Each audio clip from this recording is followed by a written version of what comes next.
Hey guys, it's Patrick Burke here. It is March 29th. We are at the very tail end of the first quarter of 2022. If we haven't met, I'm a real estate broker here in the Niagara region. I work with a team here, and we're always checking, tracking, monitoring. I've got spreadsheets for days looking at the Niagara real estate market, supply, demand, pricing, trends, all that good stuff. So if you're looking for some Niagara real estate market intel, you have come to the right place.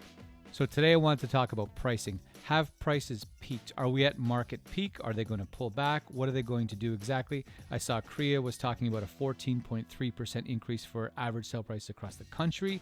Where's Niagara fall into that? I wanted to take a quick look at what's going on, what's been happening, what got us where we are now, and theoretical ideas about where we're going to go in the near future. It's important to know a few things about the Niagara real estate market. There's two different cities in the region. You've got low volume cities where there's only 15, 20, 25, 30 sales a month. So you can have a couple sales that pull the data up by 100 grand or down by 100 grand, right? So it's tricky to put a lot of weight into those. Those are Fonthill, Lincoln, Grimsby to some extent, Niagara-on-the-Lake. Those can have, you'll see that their average price month to month can be like an EKG monitor where it's going up and down. And then our larger volume markets, St.Catharines is the highest number of homes sold on a monthly basis or on an annual basis for Niagara. Niagara Falls is second, Welland is third. Those in general don't get skewed by outliers or wonky, weird sales, high or low.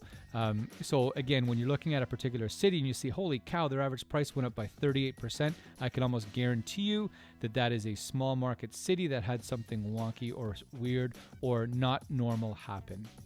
So I'm going to show you here to my right, my left, your left. I'm not sure where it is.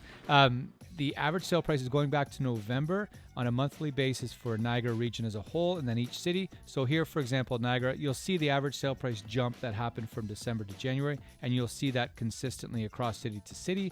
Niagara region, I can't remember the exact number, 14% increase, somewhere in that range from December to January. St. Catharines is 17% increase from December to January. From what I could track, the highest percentage increase on record for that 17%. So that's huge, abnormal month-to-month growth. 17% increase in a year would be tremendous. Remember, CREA was predicting 14.3% for the entire country for the entire year. We're talking about 17%.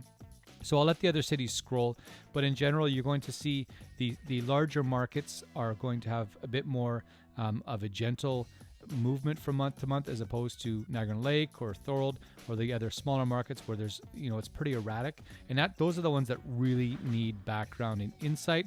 But again, I'm going to let them scroll here. But when you look at Thorold, for example, the average sale price in Thorold in February was $990,000, almost $1 million. You take new builds out of the equation, it was closer to $860. $860 is still a huge number by any stretch, right? But that's $135,000 difference in 1 month when you take new builds out.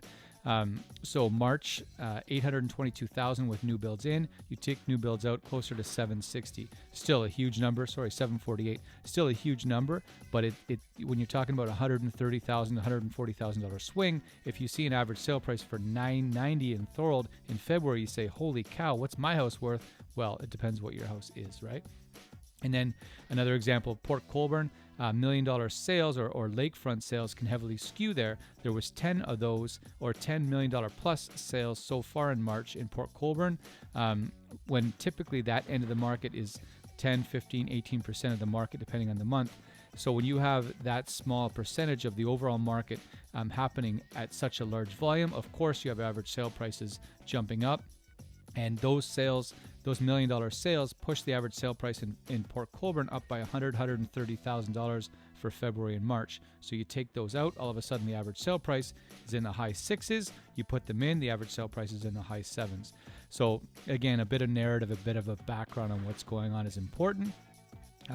So those low volume cities, keep an eye on them because you do really need some more insight. But the same sort of order or same sort of ranking occurs. Niagara-on-the-Lake is historically been number one for the average sale price being the highest, and Welland has typically been at the other end of the spectrum, not last place, other end of the spectrum. So Niagara-on-the-Lake, remember, Last year was the first year that Niagara-on-the-Lake averaged over $1 million for an entire year. That was 2021. Here so far in 2022, 3 months in, so yes, there's lots of baseball to play, but we have 5 cities over $1 million on average so far this year. So, but Niagara-on-the-Lake is still holding up the top there. In general, even when you go back 5 years, Niagara-on-the-Lake was first there, but the average sale price 5 years ago was $750,000. Now it's sitting at $1,261,000. Welland, St.Catharines, Niagara Falls, and all that over those 5 years is up 130% in average sale price, but they're still largely ranked somewhere in the same vicinity. That gives you, I think, in a nutshell, what's going on. I'm going to link down below a few different reports, a blog, an insight page on our website that tracks pricing and new listings and sales and all that kind of stuff for all across Niagara. So again, it's linked down below. If you like this stuff, you want to really stay in the loop and get a better insight on the Niagara real estate market, you can subscribe to this channel. And then when we put out a video, you'll get a notification and all that good stuff will happen and you can stay in the loop. Any questions at all on the market, you want to chat, doesn't matter if it's about your neighborhood, the market in general, you're always welcome to reach out. You'll find our contact info through our website or down below as well. We look forward to hearing from you. Okay, thanks so much. Take care. We'll see you. Bye-bye.